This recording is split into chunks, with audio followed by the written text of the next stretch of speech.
Asignación de costos. Vamos a ver ahora el tema de cómo asigno yo los costos cuando los mismos no están identificados con la producción de un determinado producto. ¿Sí? Nosotros podemos diferenciar, cuando veamos las distintas clasificaciones de los costos, podemos diferenciar entre costo directo e indirecto, que son aquellos en los cuales se pueden identificar con un proceso productivo y aquellos que no. ¿Sí? Los costos directos son aquellos que yo lo puedo identificar o los puedo ver en un producto final, o bien los costos indirectos son aquellos en los cuales lo incurre la empresa, pero que yo no los puedo identificar dentro de lo que es el producto. ¿Sí? Generalmente lo que es la mano de obra y lo que es la materia prima, eso se puede identificar.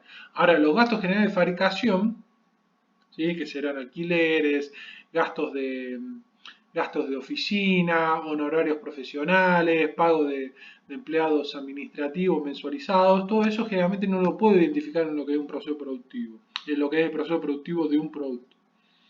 Entonces, como decíamos recién, el costo directo se puede identificar con cada producto y el indirecto no lo puedo identificar.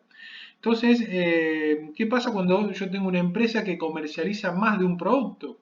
¿Cómo puedo hacer para asignar estos gastos de indirecto de fabricación al resultado de cada producto para tener una información un poco más certera o más veraz? Los métodos, hay muchos métodos para asignar estos gastos generales de fabricación entre dos o más productos a realizar. Los más comunes y los que vamos a ver o vamos a hacer hincapié es mano de obra en pesos, mano de obra en horas, o sea, las horas incurridas o insumidas para la producción total, y el total de horas máquinas insumidas en el proceso productivo. ¿Sí?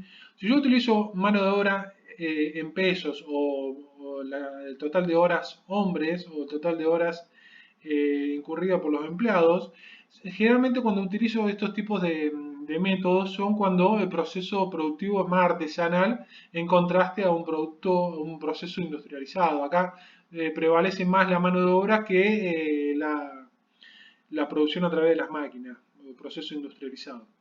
En contraste, cuando utilizo un método como horas máquina, lo que hago es, lo utilizo cuando tengo un proceso más que todo industrializado en contraste a uno artesanal. ¿Sí? Esto es básicamente la diferencia entre elegir entre un método u otro. Y la diferencia entre usar mano de obra en peso o total de horas hombre utilizadas es cuando en mano de obra en peso yo tengo diferencia entre los distintos sueldos que reciben los operarios y el método de asignación horas hombre no tengo diferencia entre los sueldos.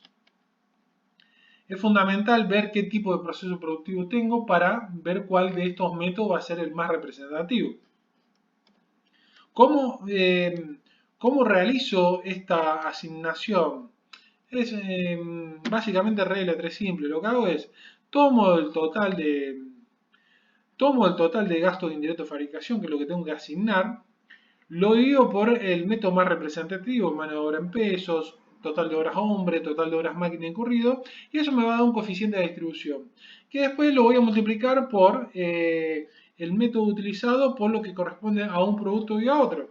Vamos a suponer, ejemplo, yo tengo dos productos, producto A y B, ¿sí? Y lo quiero distribuir los gastos indirectos de fabricación en base al método de horas hombre, lo que tengo que hacer es los gastos indirectos de fabricación lo divido por el total de horas hombres y después los multiplico por el total de horas hombres para el producto A. Eso me va a dar cuánto es lo que tengo que asignarle de gastos indirectos de fabricación A. Y si lo multiplico por el total de horas hombres de B, me va a dar lo que tengo que asignar de gastos indirectos de fabricación para B. ¿Qué método voy a utilizar? Voy a utilizar el más representativo dependiendo de cómo es el proceso productivo. ¿Sí? Si yo utilizo un proceso basado en lo que son horas máquinas o el total de horas incurridas en maquinarias, no tiene sentido utilizar este método cuando tengo un proceso netamente artesanal, porque no va a ser representativo, obviamente. Hasta ahora nosotros vimos todos ejemplos en los cuales consideramos que todo lo producido, todas las cantidades producidas en el periodo eran totalmente vendidas. O sea, no me quedaba nada en stock, ¿sí? Sino que todo lo fabricado se vendía. Vamos a empezar a ver ahora qué pasa cuando todo lo producido no es totalmente vendido en el periodo, sino que me queda como stock, ¿sí? Para ser vendido en el periodo siguiente. ¿Cuáles son los métodos que yo tengo para asignar estos costos, o sea, volviendo un poquito para atrás. ¿Sí? El esquema de costo a mí me va a determinar cuánto yo necesito erogar, cuál es el costo total que yo necesito para producir tantas unidades. ¿Sí?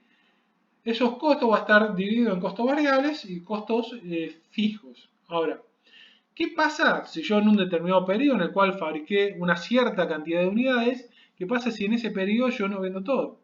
¿Qué pasa con el total de costos incurridos en ese periodo? ¿Cómo hago con la asignación de los costos? ¿Cuándo lo absorbo? En el momento en el cual se venden las unidades, en el momento en el cual se erogó el costo, ¿en qué momento se considera costo o se asigna al estado de resultado? ¿Sí? Vamos a dejar algo bien en claro que creo que ya lo dijimos previamente. Cuando hablamos de esquema de costos, trabajamos con unidades producidas. Cuando hablamos de estado de resultados, tengo que trabajar con las unidades vendidas. ¿Sí? Yo tengo dos métodos, el método costeo por absorción y el costeo directo. ¿Sí? Uno o el otro me va a determinar cómo, o sea, cómo voy a asignar o cómo voy a predeterminar lo que son los costos fijos, ¿sí? De una forma u de otra. El sistema costeo de absorción dice que yo los costos fijos forman parte del costo del producto. O sea, yo voy asignando el costo fijo erogado en un determinado periodo en el cual me dio una cierta producción, voy asignando como costo del producto a medida que ese producto se vaya vendiendo. ¿Sí?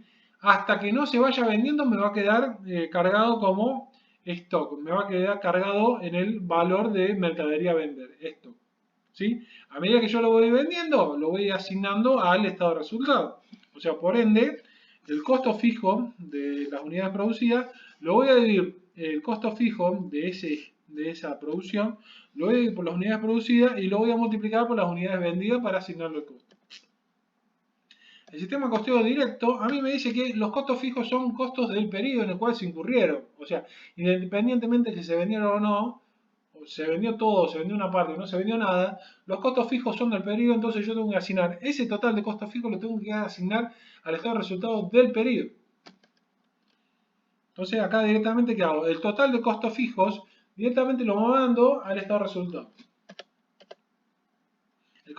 Vamos a comparar entre los distintos métodos.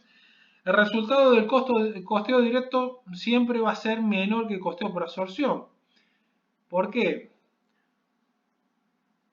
Porque el costeo por absorción, yo voy a asignar los costos fijos a medida que voy vendiendo, voy a asignar los costos fijos a medida que voy vendiendo. El costeo directo, ¿qué hago? El total de costos fijos lo asigno al estado de resultado y por ende voy a tener un mayor costo y por ende voy a tener un menor resultado. O puedo llegar a tener un resultado negativo, que es lo que me dice acá. El costeo por absorción siempre me va a dar un resultado positivo. ¿Sí? Siempre que el precio de venta sea mayor al costo unitario. ¿Sí? Costo unitario teniendo en cuenta la sumatoria de costo variable unitario más costo fijo unitario.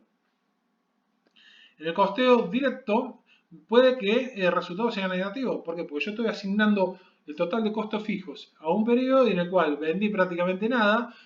Con la contribución marginal yo no voy a poder absorber lo que son los costos fijos, por ende voy a tener un resultado negativo. El stock, el costeo directo me va a quedar evaluado el costo variable unitario. ¿Por qué? Porque yo el costeo directo asigno todos los costos fijos al periodo. ¿Sí? No me guardo nada de costo fijo. El costeo por absorción, el stock va a quedar evaluado el costo variable unitario más el costo fijo unitario. En valor absoluto, la diferencia en el resultado del ejercicio es igual a la diferencia en la evaluación del stock. Esto ya lo vamos a ver con un ejercicio práctico. Algunas consideraciones a tener en cuenta es que en la producción, ¿qué pasa cuando tengo una producción en proceso? ¿Sí?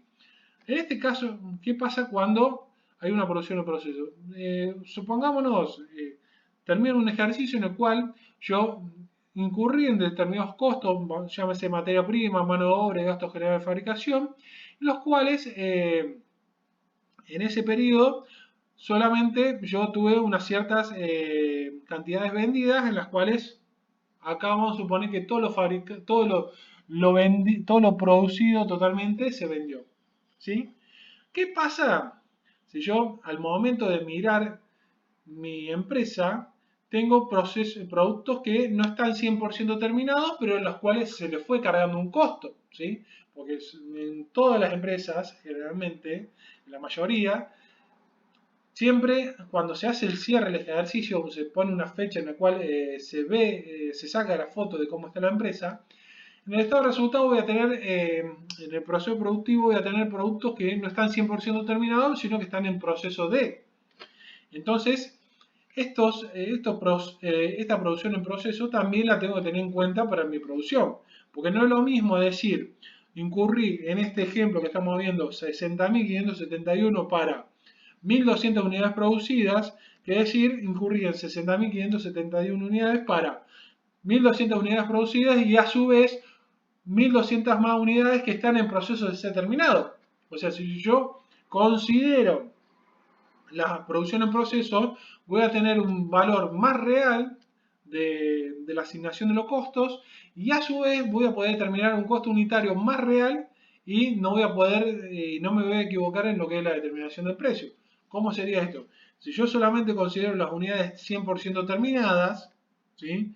Va a pasar que voy a considerar como costo que ese total de costos se utilizó solamente para producir las unidades terminadas.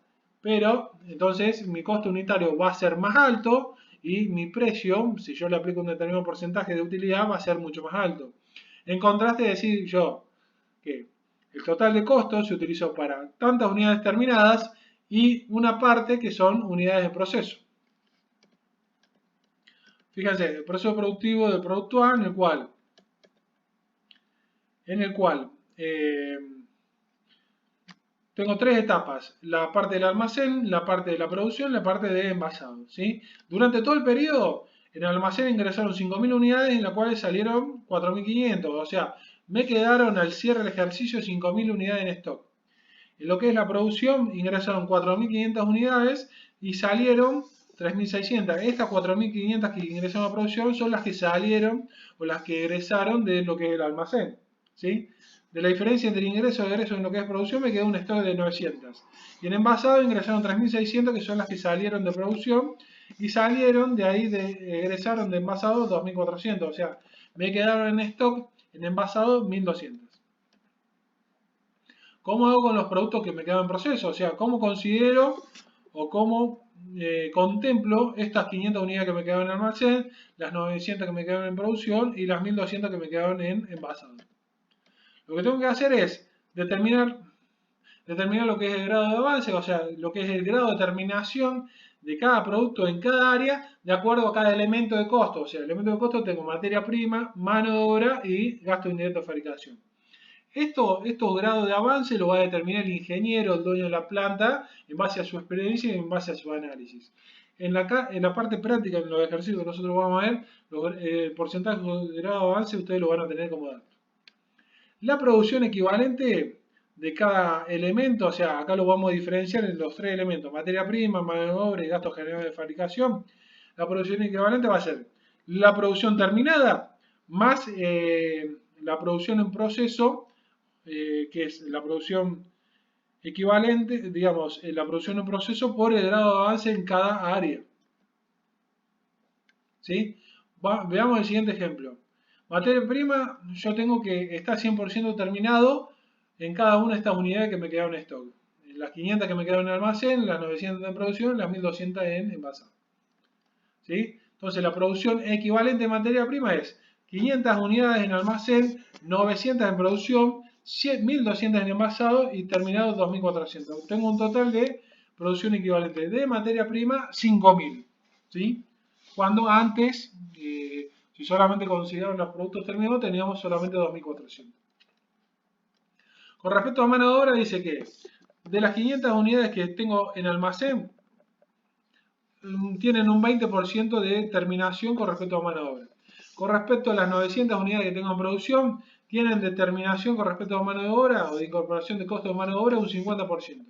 Con respecto a lo que las que tengo en envasado, que son 1.200 unidades, tiene un grado de terminación o finalización o de incorporación del costo del 85% con respecto a mano de obra. Entonces, la producción equivalente de almacén va a estar dado por El 20%, digamos, de las 500 unidades que tengo en almacén, le voy a incorporar solamente el 20%. Entonces, va a estar dado una producción equivalente de 100. Con respecto a lo que están en producción, que son 900 unidades, solamente están incorporados un 50% de lo que es mano de obra. Entonces, en ese caso, voy a tener, con respecto a mano de obra, voy a tener una producción equivalente a 450. Y lo mismo con envasado, que me va a dar una producción equivalente de 1020 unidades. Le sumo las unidades terminadas y me va a dar una producción equivalente de 3970. Mismo razonamiento, mismo criterio voy a aplicar con los gastos generales de fabricación, teniendo en cuenta los grados de avance de gastos generales de fabricación en cada etapa. Lo que hago después es determinar el costo unitario. ¿Sí? El costo unitario, ¿qué hago? El total de costo incurrido para cada elemento, llámese materia prima por un lado, mano de obra y gastos generales de fabricación, lo divido por la producción equivalente de cada elemento. Eso me va a dar un costo unitario de, en este ejemplo, de 14,60 contra un costo unitario, si solamente considero los productos terminados, de 25,24. Fíjense la diferencia que tengo de valor, es bastante importante, o sea, la diferencia es prácticamente un 70 o un 80% de diferencia. Inventario, otro tema, inventario permanente.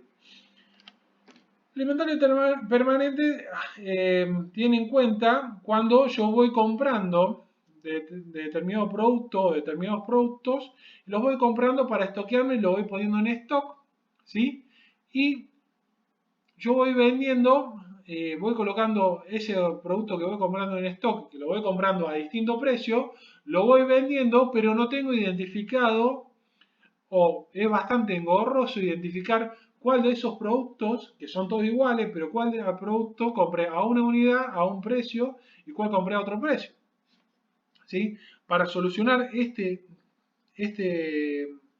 tema, en el cual es bastante engorroso cuando tengo miles de artículos distintos en la venta, lo que se utiliza es el sistema de inventario permanente, que es decir, cuánto, o sea, independientemente que yo compro el producto A para revender, y en cada uno de estos, en cada una de estas unidades que yo compré, lo compré a distinto precio, al momento de vender, yo no voy a buscar el que primero compré, el que último compré. Directamente voy, saco de la estantería y vendo. Entonces, para solucionar, al momento de la venta, para determinar el costo de venta, es cuál es el criterio que voy a utilizar para evaluar esa mercadería que yo estoy vendiendo. Los métodos que se van a considerar son el FIFO, el LIFO y el promedio ponderado. El FIFO, que en inglés significa el primero que entra, el primero que sale, o sea, yo voy asignando como costo de venta, a medida que voy vendiendo, las que primero ingresaron al stock. O sea, las que primero ingresan al stock, generalmente son las que se compran a un precio más barato. ¿Sí? El método LIFO, voy asignando al costo de venta, o al costo de la mercadería que se va vendiendo, las últimas que ingresaron al stock. ¿Sí? Y el promedio ponderado, lo que voy haciendo, le voy asignando de costo un promedio de lo que me va quedando de mercadería en stock.